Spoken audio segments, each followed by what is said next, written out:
बताइए। भैया बहुत बढ़िया काम हो रहा है इसमें बीजेपी सरकार में, पूरे देश में, पूरे प्रदेश में बहुत बढ़िया प्रोग्राम है और फिर आएगी बीजेपी। कोशिश यही रहेगी 400 के और हम पार लोग भी जम के वोट दिलवाएंगे और देंगे बस भैया। अच्छा ये बताइए, जो प्रयागराज में इसमें 2 उम्मीदवार हैं, उन उम्मीदवारों में किसकी व्यक्तिगत छवि अच्छी लगती है आपको? इसकी जैसे कि 2 खड़े हैं, एक भाजपा से, एक भारतीय जनता पार्टी से है, व्यक्तिगत संबंध किसी के नहीं। सिर्फ भैया मोदी। भैया बस ये समझिए मोदी के नाम से दिया जा रहा है, बाकी अब हम लोग तो शकल भी नहीं देखे थे उनका, और न कोई जान पहचान था, न आज भी कोई जान पहचान है। बस केवल अगर देना है तो केवल मोदी के नाम से, नहीं तो वोट देना ही नहीं था। हम लोग लाइक नहीं कर रहे हैं जो भी खड़े हैं, इसलिए कि कोई परिचित नहीं, इसलिए। आपको क्या लगता है इस बार एनडीए जो है भाजपा की, ये 400 पार करेगी? नहीं, 400 पार नहीं करेगी, हो सकता है। काम बहुत बढ़िया है, देश में सब लोगों के अंदर से खुशी है कि मोदी को हमको वोट देना है। उत्तर हम प्रदेश में कितनी सीट पाएगी एनडीए? कई लोगों से, हिंदू मुस्लिम सबसे पूछा, तो हमने कल एक हमारे यहाँ कारपेंटर था, उससे भी पूछ रहे थे, कहा भैया बाकायदे गल्ला भी आ रहा है, खेत का पैसा भी मिल रहा है, मकान भी बीच बीच में लोगों को मिल रहा है, हर सारी व्यवस्था है, गैस अलग मिल रहा है, तो भाई सब कुछ तो सरकार दे ही रही है, तो फिर बाकी क्या है, सरकार तो उसी को देती है जिससे खा रहा है, पी रहा है, और जीवन दान मिल रहा है, और चारों तरफा पूरे देश में काम हो रहा है। ठीक है। क्या बोल रहे थे आप? इधर उत्तर प्रदेश में 70 पार हो जाएगा। 70 पार हो जाएगा उत्तर प्रदेश में, 70। और इंडिया में पूरे तो 350 के ऊपर जाएगा। 350 के ऊपर हाँ, भाजपा 350। निकालेगी। हाँ, लेकिन विपक्ष कह रहा है कि इनका बहुमत भी नहीं आएगा। वो तो विपक्ष है। विपक्ष का तो अपना कहना है। निंदा लिए बैठे हैं। आप कुछ बोलना चाहते भाई ये उसमें है बीजेपी में, ये बीजेपी ने अपने लिए कुछ नहीं किया, सब पब्लिक के लिए किया, जनता के लिए किया।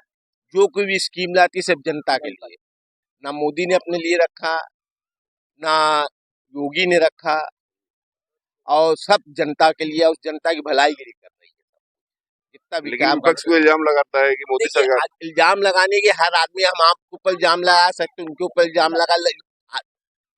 भारत में स्वतंत्र आदमी है, कुछ भी बोल सकता है। जैसे कि भाई 80 बेटा अपने बाप को भी कह सकता है, तो उसमें कोई वो नहीं, मगर आप काम देखेंगे तो इससे अच्छा काम आपको कहीं नहीं मिलेगा। जैसे कि भाजपा कहती है कि हमने 80 करोड़ लोगों को राशन बांटा। अब विपक्ष इल्जाम लगाता है कि इन्होंने 80 करोड़ जो है गरीब पैदा कर दिए, इसलिए राशन बांटना पड़ रहा है। भाई अब ये वही तो मैं कह रहा हूँ कि कहने के लिए आदमी कुछ भी कहे, मगर जब सामने आता है तब आपको पता लगता है कि क्या हो रहा है। कोई भी चीज जो है सामने आएगा तभी आपको पता अच्छा, लगेगा। प्रयागराज में चुनावी माहौल क्या चल रहा है?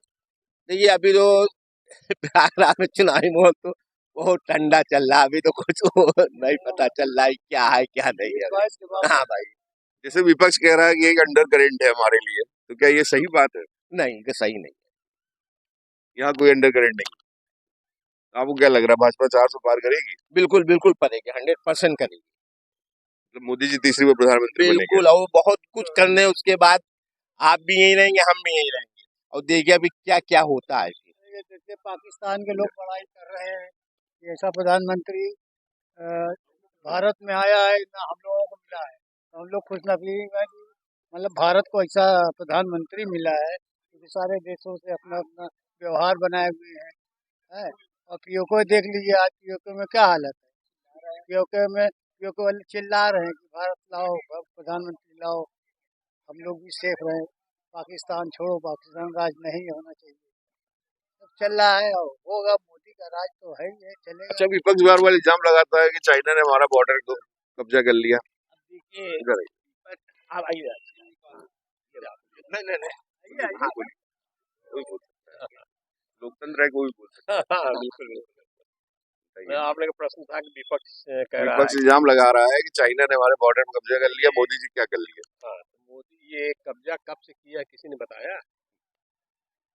कब्जा कांग्रेस के जमाने में हुआ, कांग्रेस के जमाने में हुआ है, और कब्जा जो हुआ है वो गफलत में हुआ है।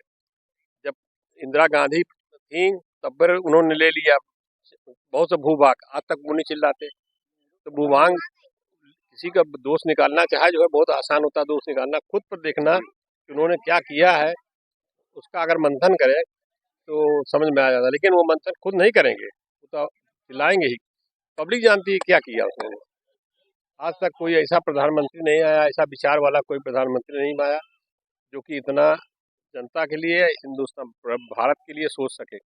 भारत को उन्होंने कितना ऊपर उठाया है ये पूरी दुनिया जान रही है। ये अपोजिशन वाले की बात नहीं है, अपोजिशन वाले क्या जानेंगे, उनका सोच ही नहीं है, इतनी दूर तक सोच ही नहीं सकते।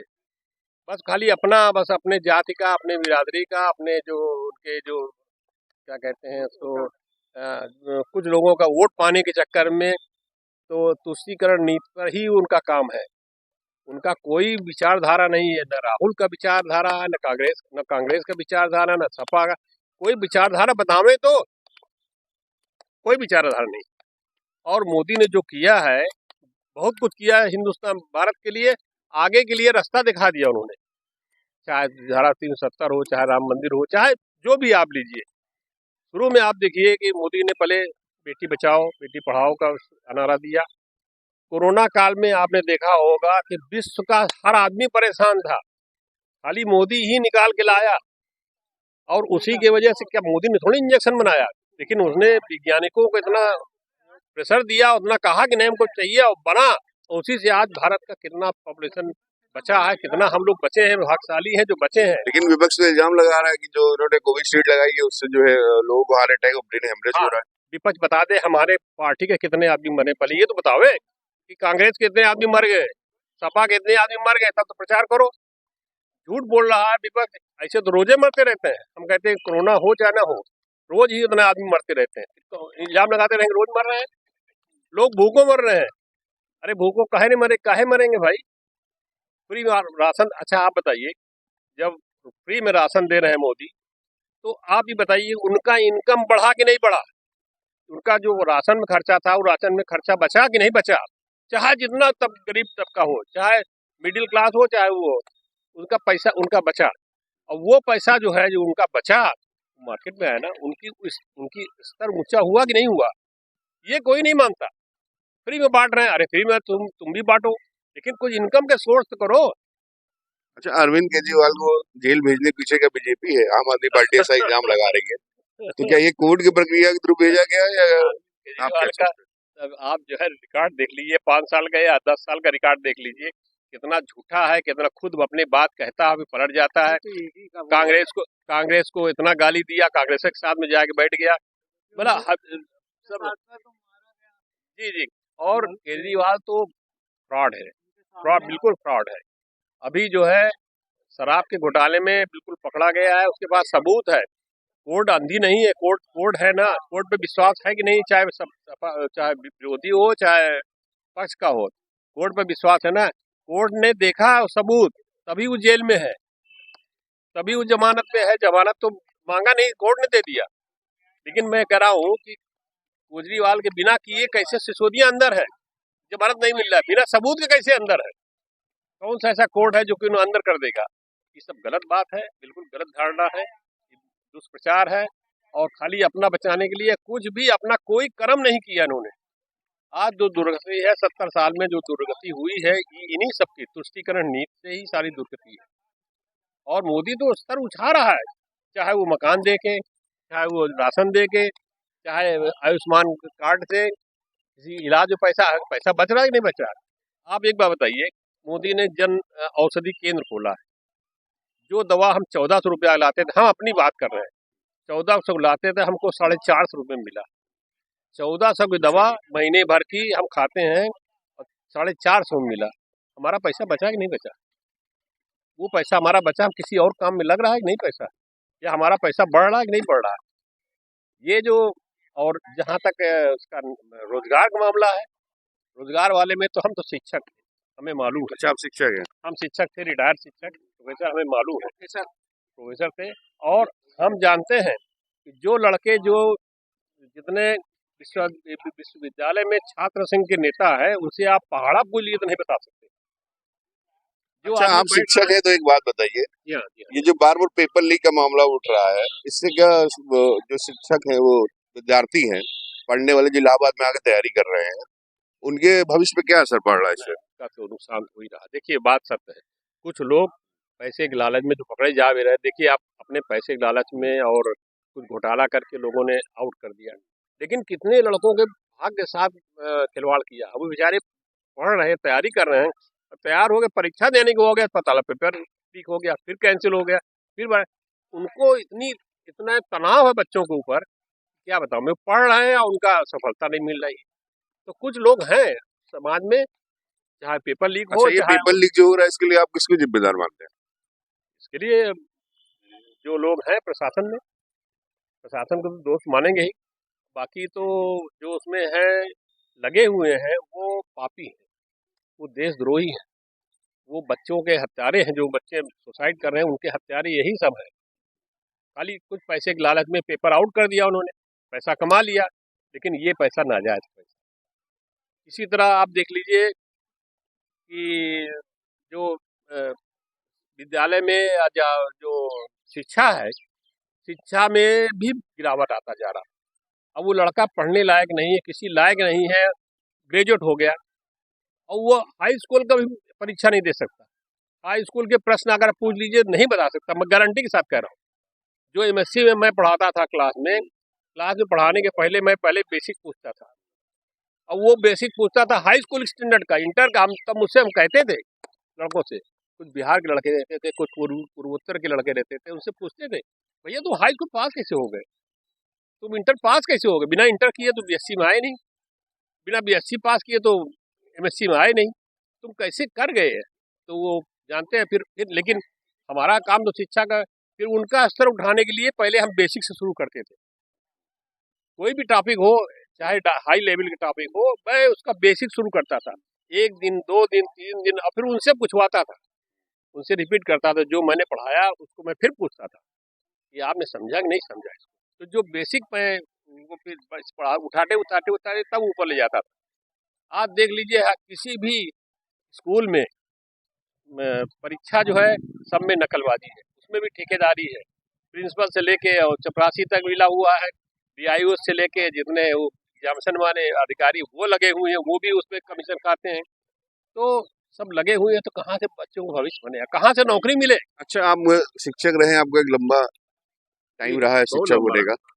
ये बताइए, भाजपा सरकार में तो पेपर लीक हो रहा है, क्या अखिलेश यादव के टाइम पे भी पेपर लीक होता था? पेपर लीक नहीं होता था, पास कर देते सीधे सीधे। उनकी बिरादरी का है तो पास कर दिया, जो तुष्टिकर वाले वो उन्हीं ने पास किया। मायावती के जमाने में भी देखिए आप, नौकरी किनको मिला? आखिर बाद में हाई कोर्ट से रिजेक्ट हुआ, किसको मिला नौकरी? अपने बिरादरी वालों को नौकरी, जो बिल्कुल किसी काबिल नहीं थे। पुलिस भर्ती में 60% 70% वही भरे हुए हैं। तो वो पैसा कमाने के लिए तो भरे हैं और पैसा देने के लिए भरे हैं, तो वो अपना कमाएंगे तो भाई, चाहे जो दरोगा हो चाहे वो सिपाही हो, तो भाई पैसा दे के बना है तो पैसा कमाएगा और ऊपर वालों को देगा। अच्छा, मेरा सवाल ये है आप सब लोगों से, जो भी बोलना चाहे, भाजपा सरकार पे एक इल्जाम लगता है बार बार कि वैकेंसी नहीं निकालती है, इसमें कितनी सच्चाई है? देखिए वैकेंसी निकालती है, लेकिन वैकेंसी में होता क्या है, चाहे वो वैकेंसी निकालने वाले एजेंसी हैं, उसमें कुछ न कुछ कमी रह जाती है, और जिस कमी की वजह से लड़के एग्जामिनेशन देते हैं, पता लगा हाई कोर्ट से स्टे हुआ। 2012 का अभी तक रुका हुआ है, हाई कोर्ट में चल रहा है। 2014 के अपॉइंटमेंट रुके हुए हैं, तो कहाँ से रुके हुए हैं, कैसे रुके हुए हैं? हाई कोर्ट से रुका हुआ है।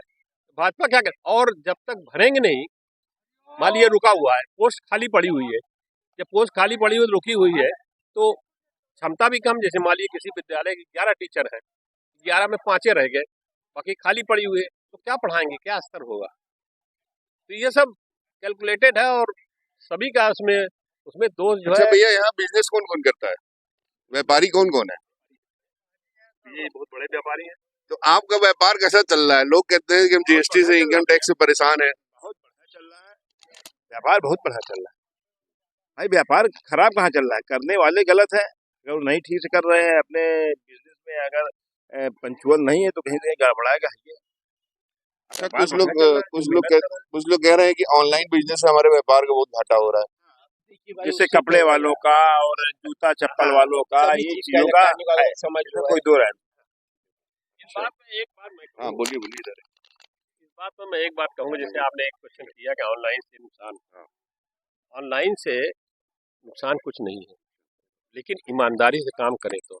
आधा नंबर 2 का है, जो नंबर 2 वाले हैं परेशान हैं, इसलिए वो वाउचर रखते नहीं, परेशान है, इसलिए ऑनलाइन नहीं करते। नहीं, ऑनलाइन से सबको फायदा है। एक पैसा लेके कोई नहीं चलता, मोबाइल लेके चलता है आदमी, सब शॉपिंग करता है, सब जगह वो करता है, ये ईमानदारी का पैसा है तो।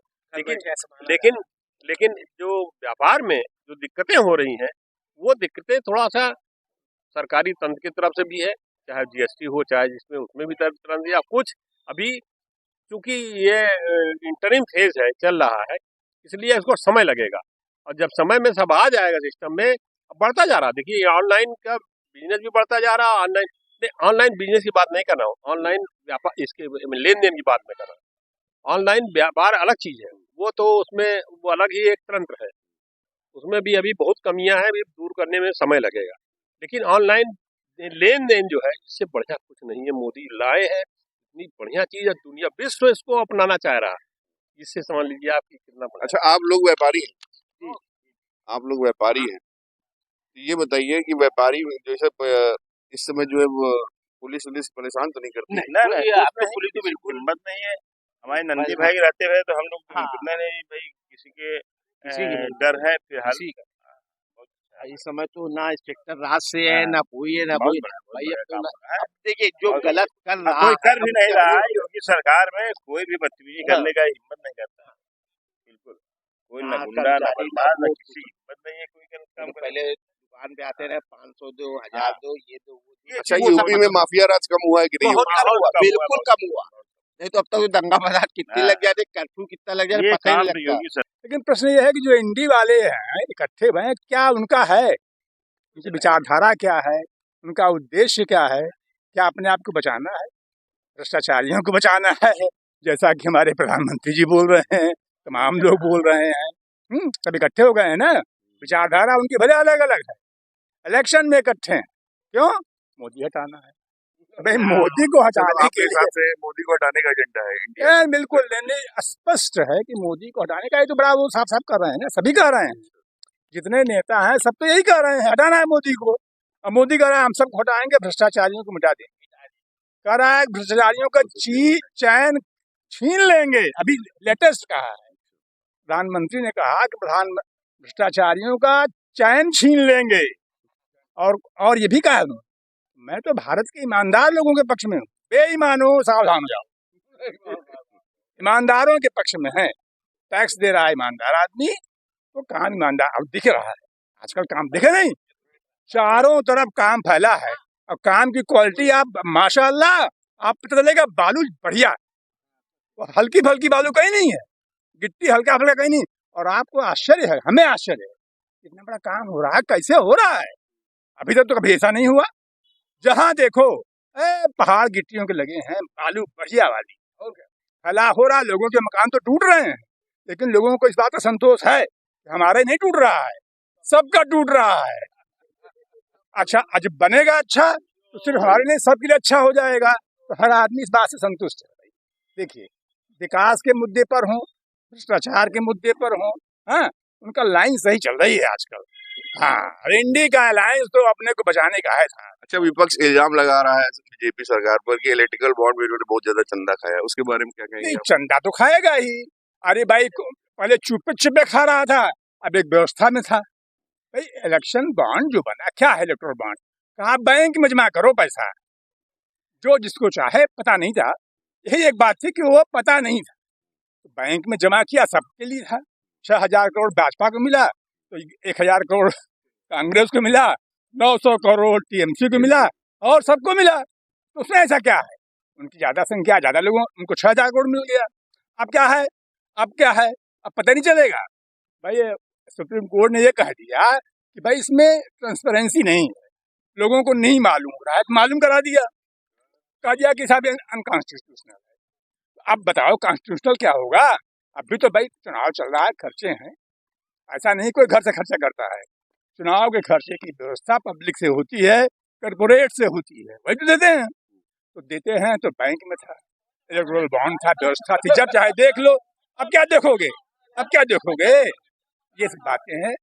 देश के लिए, विकास के लिए, भ्रष्टाचार मिटाने के लिए बड़ा अच्छा लाइन चल रहा है मोदी जी। आप कुछ बोलना चाहेंगे? आप कुछ बोल रहे थे?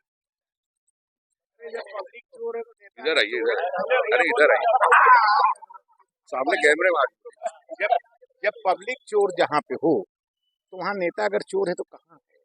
ये इलेक्शन में पैसा कहाँ से खर्चा हो रहा है? कोई अपनी जेब से कर रहा है नेता, सब हमारे ही आपका नोच के कर रहा है। पहले तो पब्लिक को सुधरना चाहिए। विकास अच्छी चीज है, हर आदमी विकास चाहता है। इस समय जैसे माहौल चल रहा है, इंडिया गठबंधन का उम्मीदवार है प्रयागराज में और बीजेपी का, तो आपको क्या लगता है कौन किस पे भारी है? ये पब्लिक के ऊपर, ये कोई भारी हल्का नहीं है। जैसे आप हो वैसे हम हैं। इसमें कौन विश्लेषण करेगा? भाई विश्लेषण का मुद्दा तो ये होता है कि आपने अच्छा किया या खराब किया या आपके ऊपर। इसमें जो दो लोग बीजेपी के और विपक्ष के, तो भारी तो वही है जिसका माहौल है, जिसको लोग जानते हैं, वो भारी है। वोट कहाँ पड़ेगा वो अलग बात है, लेकिन ये माहौल है भारी। कौन है भाई? भाई ये आदमी को किसी आपकी पार्टी के बेटे को वकालत में था, उसको वकालत को जानते हैं, पब्लिक को तो पता नहीं है। उज्जवल रंग अलग से खड़ा हुए हैं विपक्ष के, तो भाई मंत्री भी रहे हैं, विधायक भी रहे हैं, उनके पिताजी अभी आज सांसद सांसद थे, आज भी है। उनका तो करसना बेजा में स्ट्रांग होल्ड है, उनका तो है ही है। अब सवाल दूसरा है कि भाई वोट कहाँ पड़ेगा? वोट तो जो पढ़ना है जिसके दिमाग में वही पड़ेगा साहब। नहीं, वोट देखिए, वोट तो ये है कि जिसने अच्छा काम किया पब्लिक के लिए। आज मोदी ने जो काम किया वो पब्लिक को दिख रहा है, और मोदी के ही नाम पे सारा इलेक्शन, और ये आम पब्लिक की बात नहीं, हमें नहीं फायदा हुआ होगा। हरिओम हरिओम, आपकी भी जरूरत है। हम ये जानना चाहते हैं कि विपक्ष इल्जाम लगाता है मोदी के ऊपर कि इन्होंने सिर्फ चंदा खाया और कोई काम नहीं किया, तो विपक्ष के इस इल्जाम में कितनी सच्चाई है? काम तो करते ही जा रहे हैं मोदी जी, काम तो करते ही जा रहे हैं, लेकिन जो है पब्लिक को नहीं समझ में आ रही। पब्लिक का जब निजी स्वार्थ होता है, जब तक उसको जो है घर में जो है राशन न पहुंचा दो, जब तक उसके मकान की धुलाई न करवा दो, जब तक उसके बेटे की नौकरी न लगवा दो, तब तक उसको काम नहीं देखता है। काम इतना किया है। अभी आपको बताएं, कल के पेपर न्यूज में देखा है हमने, एयर से जो है अस्पताल गिराया जा रहा। कहीं आपातकाल में अगर आपको कहीं कोई आपदा हो जाए तो एयर से 200 आदमियों के बेड की व्यवस्था जो है गिराया जाएगा, और वहाँ जो है 200 लोगों को उपचार किया जाएगा। ये कभी जिंदगी में हम लोगों ने सोचा नहीं था। ये जो होने वाला है या हो रहा है, ये मोदी जी ही देने, और किसी के बस की बात नहीं है। अच्छा ये बताइए, प्रयागराज में चौड़ीकरण हो रहा है चारों तरफ, तो इससे जनता नाराज है कि जनता सर्टिफाई है? जनता स्वार्थवश नाराज भी है और खुश भी है। हम जैसे लोग जो है खुश हैं, और जिनका जो है ये मकान जा रहा है, दुकान जा रहा है, उसको तकलीफ तो ही है, भेदता तो ही है, लेकिन ये है कि वो काम जो हो रहा है अच्छा हो रहा है। अच्छा, इलेक्ट्रिकल बॉन्ड के मुद्दे पे आपको क्या विचार है जी? इलेक्ट्रिकल बॉन्ड, जो पेट्रोल 72-73 रुपए लीटर था और आज जो है 94-95 रुपए लीटर है। कहाँ महंगाई? 10 साल की उनकी सरकार थी, दुगना हुआ, तो कहाँ महंगाई? तो गैस सिलेंडर क्या, गैस सिलेंडर में इतनी सब्सिडी भी तो मिल रही है ना, काम भी तो हो रहा है। जब पब्लिक टैक्स नहीं देगा तो फिर कहाँ से रोडें बनेंगी, कहाँ से काम होएगा?